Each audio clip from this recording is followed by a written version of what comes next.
একজন ব্যক্তি ১০০ জন সন্তানের পিতা। হ্যাঁ, শুনতে আশ্চর্য লাগলেও এই ঘটনাটা একেবারে সত্যি।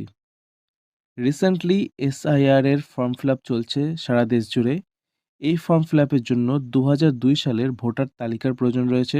২০০২ সালের ভোটার তালিকাতে দেখা গেছে একজন লোকের ১০০ জন সন্তান রয়েছে। অর্থাৎ ১০০ জন লোকের পিতার নামের জায়গায় একটা লোকের নাম পাওয়া গেছে। আর সেটা ঘটেছে নবদ্বীপ বিধানসভার। এটা দেখতে পাওয়া গেছে নবদ্বীপ বিধানসভা নির্বাচন ক্ষেত্রে। এই পেজটাতে দেখলে বোঝা যাবে এখানে একজন লোক লেখা আছে চন্দ্রলেখা অধিকারী। তার পিতার নাম জয়পতাকা স্বামী। সুদাম কৃষ্ণ দাস, তার পিতার নামও জয়পতাকা স্বামী।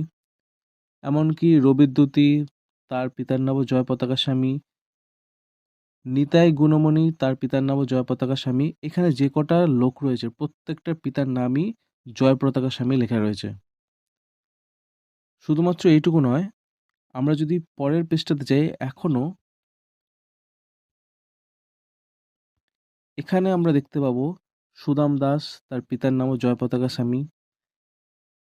ব্রজকিশোর দাস, তার পিতার নামও জয়পতাকা স্বামী।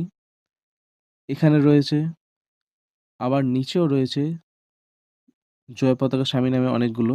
আমরা যদি পরের পেজটাতে যাই, পরের পেজটাতে গিয়ে আমরা দেখতে পাবো এখানেও অনেকগুলোর নাম লেখা রয়েছে যেখানে পিতার নামের জায়গায় জয়পতাকা স্বামী লেখা হয়েছে।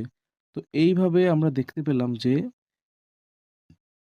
২০০২ সালের ভোটার লিস্টে অনেকেরই পিতার নামের জায়গায় লেখা আছে জয়প্রকাশ স্বামী।